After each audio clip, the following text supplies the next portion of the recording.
really argue balls and strikes. Wow. I don't think that phone's going to work anymore. Take your f***ing fight.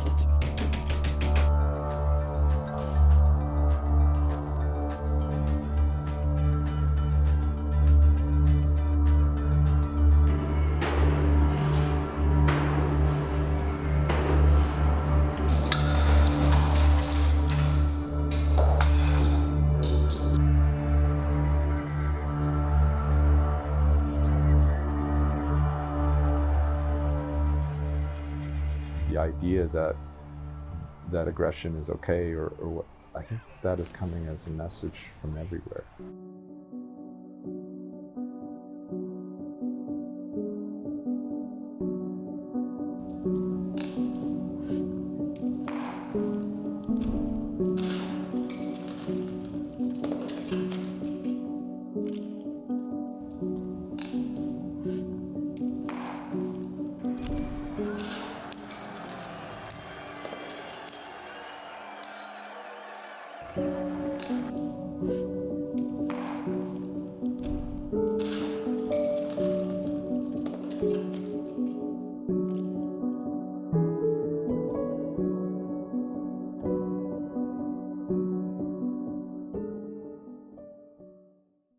Like, it would not be as compelling to watch a baseball game if everyone was just happy and happy with their lack of success. These people leave here feeling more themselves than they do when they arrived, for sure. I have a saying that I like to say is that boxing helps me burn off the crazy.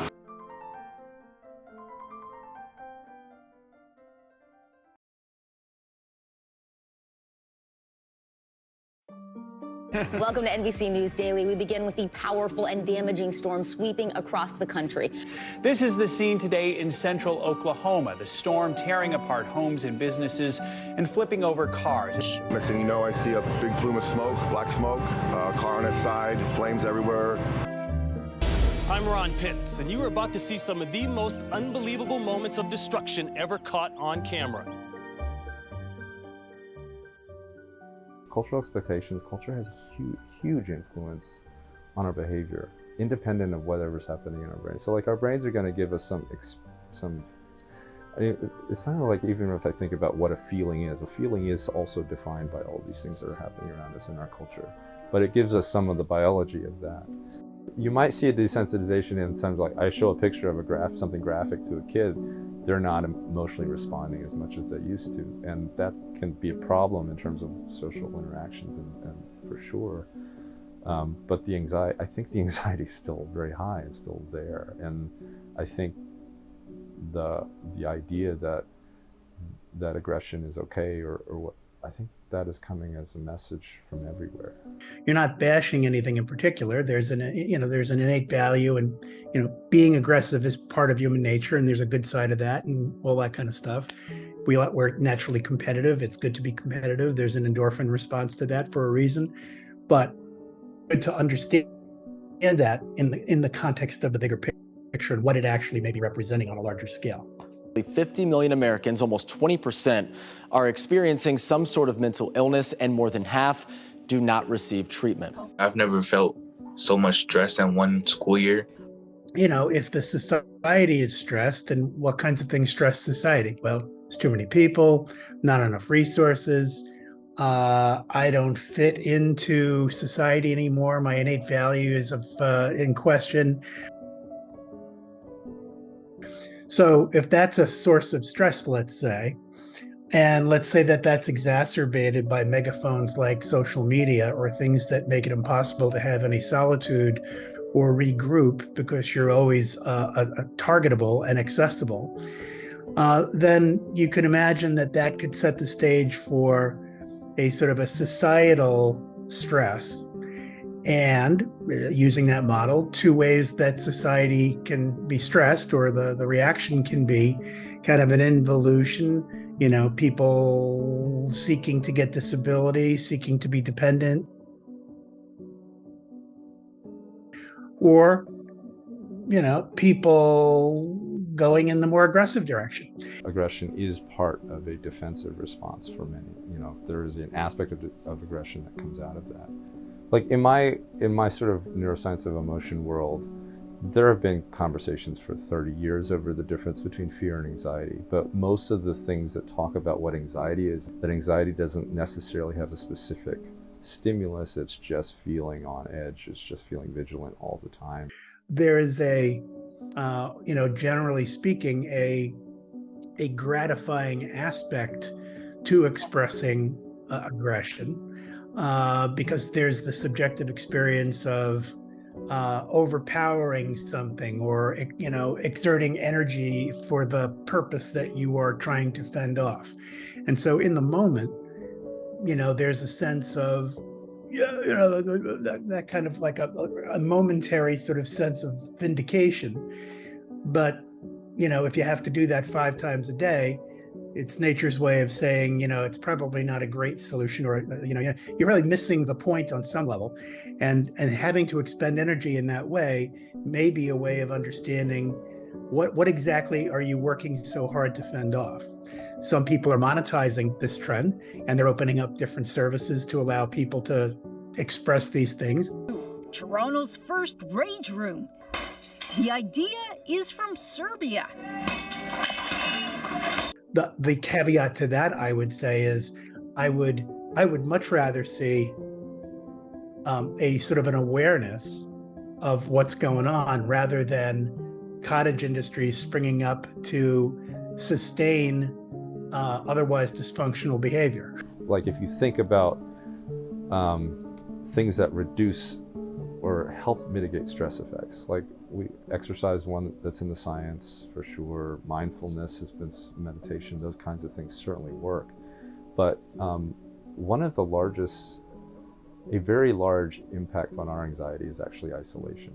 And so learning to be social organisms and is also a really huge way to mitigate stress effects, and also one that if you navigate well will also reduce aggression. I think like our culture is winning is the bottom line, and we celebrate people who accept that and are, who are not happy not winning. I mean, clearly, I think no question that if you have a lot of emotion then things don't go quite the same way, then it gets back into that was an actual threat, you're responding in this way. But there's also something when you're seeing something on television that is always a story being written by someone, and we do enjoy those stories. Like, it would not be as compelling to watch a baseball game if everyone was just happy and happy with their lack of success.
My name's Lisa Cusano, and what I do is I own and operate this place. I kind of stumbled across this idea when I was back home in the Philippines. It's where my family's from, and I tried it, and it was awesome.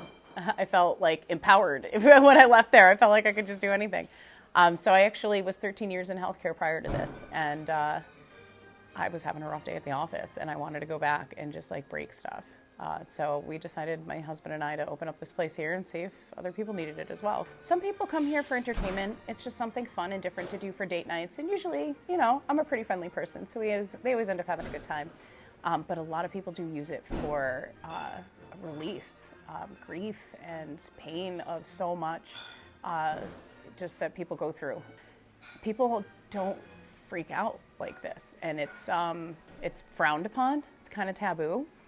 So giving people permission to, like, yeah, it's okay to throw that plate across the room or scream like Tarzan, and like, we don't mind. In fact, we encourage it.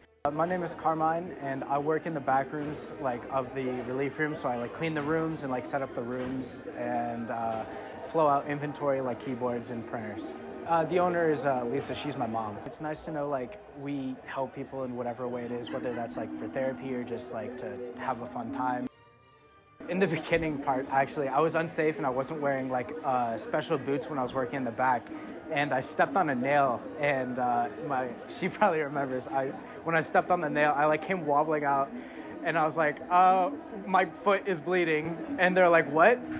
I think that's the only like serious injury I've had. If like, depending on how like the future is, I could definitely see myself working and maybe even taking over the business if it goes that long. There's a lot of people that come in skeptical, but we usually just kind of have them like do their own thing. Like sometimes people will walk in, they'll be kind of quiet, but then by the time they're usually done, they usually start like opening up and like talking a lot more. These two are turning 50. Let's take a picture with you.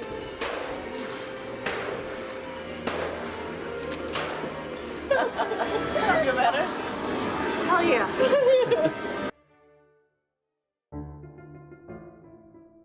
I'm Mar. I am a music journalist here at the University of Texas at Austin.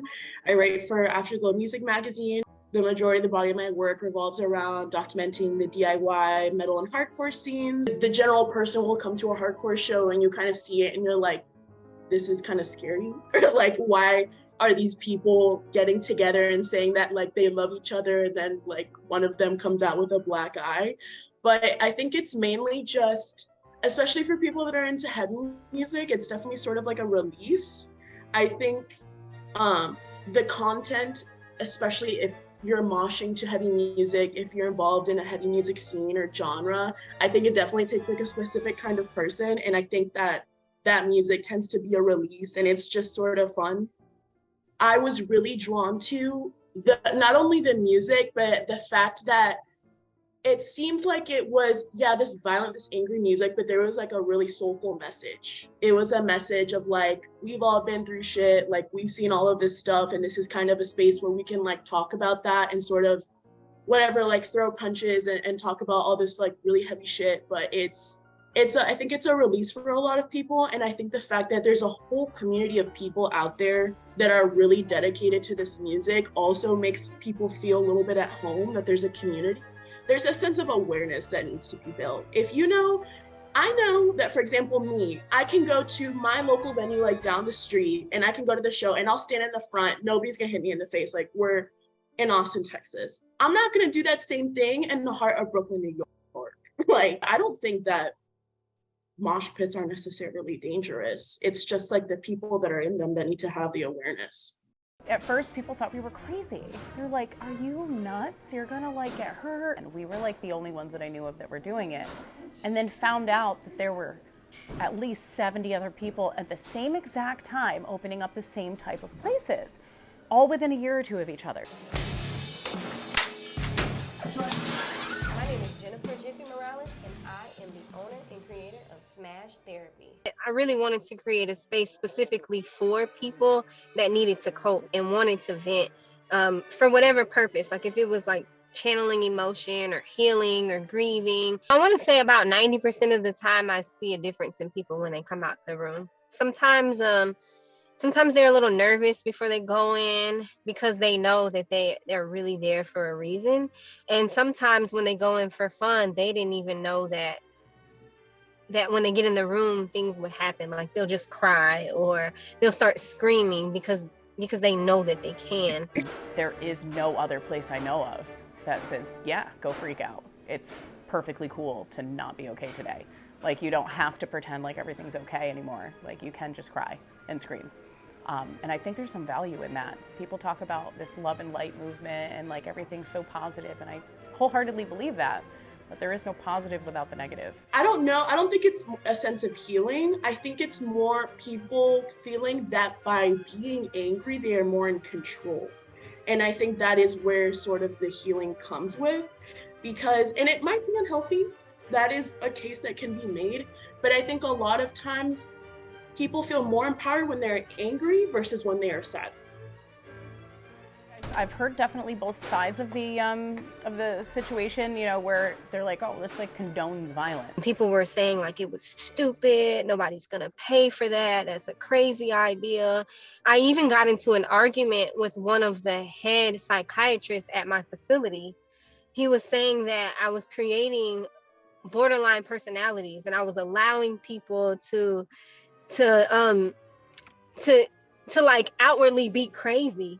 And we got into an argument on the unit, on a psych unit. I can understand where people come up with that. Well, you know, violent acts produce more violence. And I think, yeah, with a healthy dose of just consciousness that it's not okay to do this, like to people's houses or, you know, to individuals, but a healthy place to be able to still tap into that. It's like a biological need to release. We all feel it from childhood through adulthood to 92, I think is the oldest that we've had here. And people come out and they have the same psychological and endorphin effect as like if they went to work out. Everybody's left here feeling empowered and invigorated more so than more violent. So I take that argument kind of with a grain of salt just because I understand the concept behind it. But just from hands-on experience, these people leave here feeling more themselves than they do when they arrived, for sure.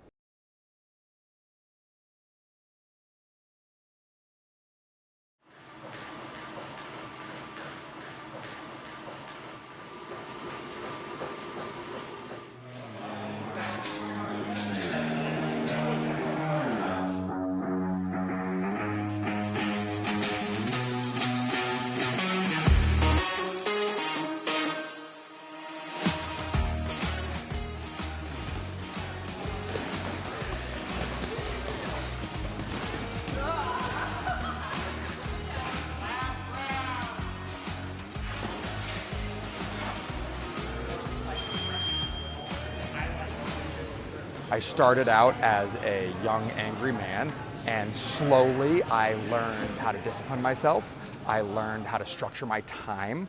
A martial arts gym ends up becoming a wonderful niche place where you kind of live and die by your merit. The only thing that you have to do to be a part of any martial arts community, if it's not a toxic gym environment, is show up all the time, work really hard, communicate with the people there, act like you want to be part of the community.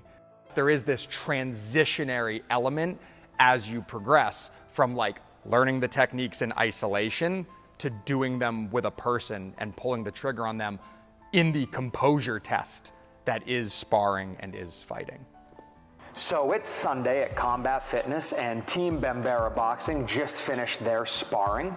Today I'm going to talk you through what a sparring day at a boxing gym is going to look like, what to expect, what equipment to have, what kind of methodology and mindset to approach what I believe is the most important training day of the week with so that you can have success when you fight. While anger is an excellent training fuel, it is a horrible emotion to feel in a fight or in a spar. If you're angry, you're not making good decisions, you're acting foolish and you're acting emotionally. And you know, I've spent time in anger management with like a proper therapist before, and something that always stuck with me is she said, how is you being angry going to improve this situation? You getting angry is just going to make you act like a meathead. It's going to make you act the fool. And then you're going to be angry and embarrassed because this person's going to style on you and you're going to look super foolish. So you slowly make this transition from maybe you come in here and you're angry on the bag and you start having success. And then you start sparring and you're angry sparring and you're getting your butt whooped a little bit. You know, so you have to start breaking up with that and you have to start finding alternative strategies to motivate yourself to overcome this obstacle that is giving you trouble. And I think that specifically is the thing in martial arts that takes young, aggressive folks and turns them into good, upstanding members of a community. As I developed skills and as I developed this community where you have to make compromises and you have to learn and you have to recognize that it's a process, those anxieties die down and the stress dies down and the anger dies down. Like, I've been doing this for 20 years. I didn't think I'd ever not be angry, but I don't think I'm angry anymore.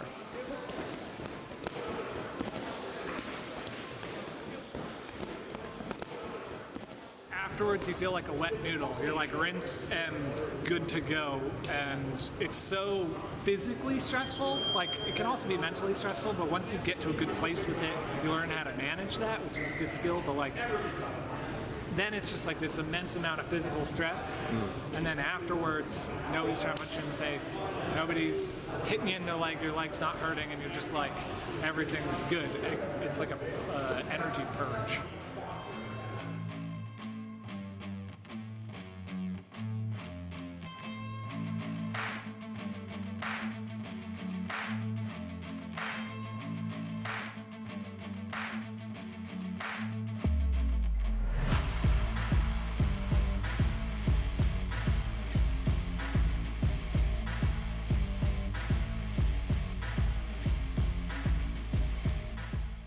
If you look at Luke here, you can see when he throws his 3, when he throws his 6, when he goes to the body, when he goes back to the head, he's constantly changing levels and lanes and head slots.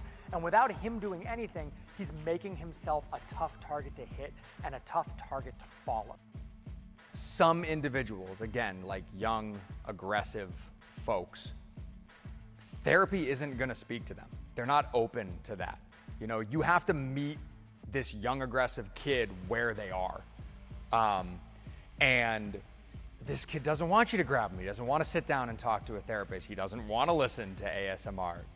But you can reach him with the thing that he currently values. As a young person, you don't have much, but you have your body, you have your reputation, you have your ability to put an effort forth. So walking into a boxing gym as a young man where everybody can beat you up is a really important experience because it forces you to put your ego aside and it forces you to learn and it forces you to be a part of a community that already has an established hierarchy, especially in a community that's so tight and so aggressive and we go through so much like sweating and bleeding and all this stuff together. It brings everybody closer together and everybody comes out the other side a better person.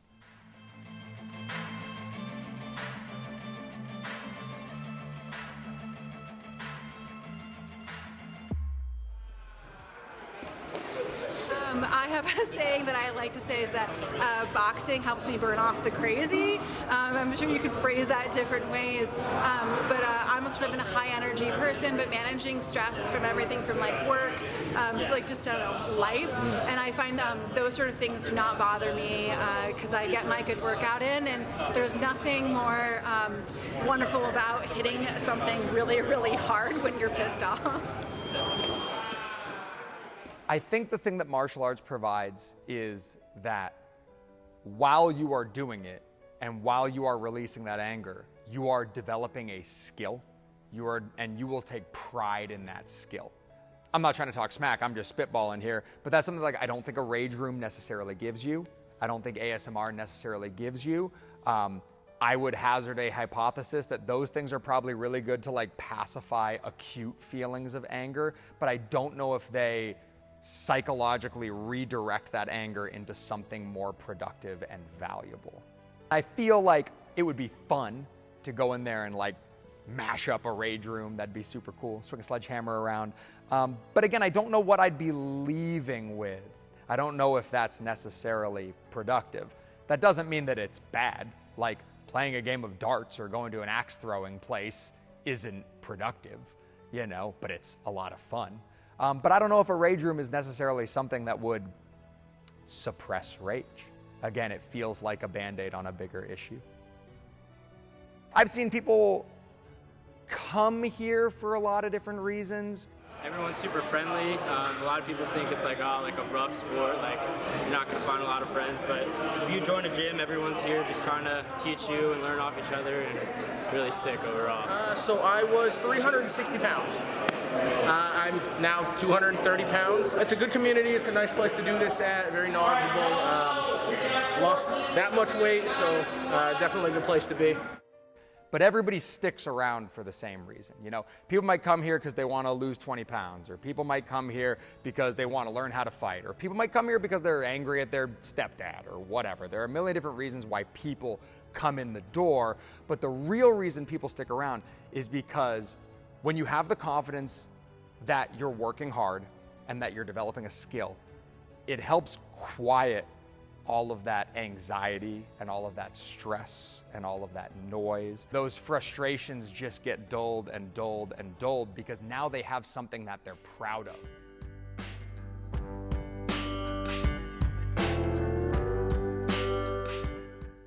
I think anxiety is inherently in us, and I think that everything that we do on a daily basis can be coping mechanisms. Like you listen to music. When you listen to music, you might feel better.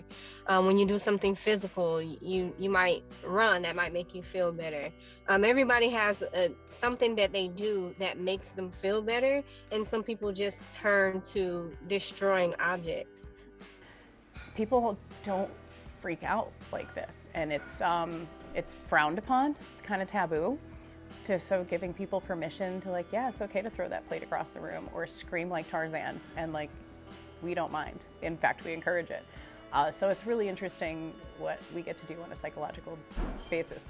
And there is no other place I know of that says, yeah, go freak out. It's perfectly cool to not be okay today. Like, you don't have to pretend like everything's okay anymore. Like, you can just cry and scream. We all have emotions that are pent up in us, and society either tells us to talk about it or don't talk about it. So we all have different emotions, and we just have to find ways to channel them.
Feel better? Hell yeah. Call your mom and tell her you're sorry for all the shit you put her through, because this is what happened.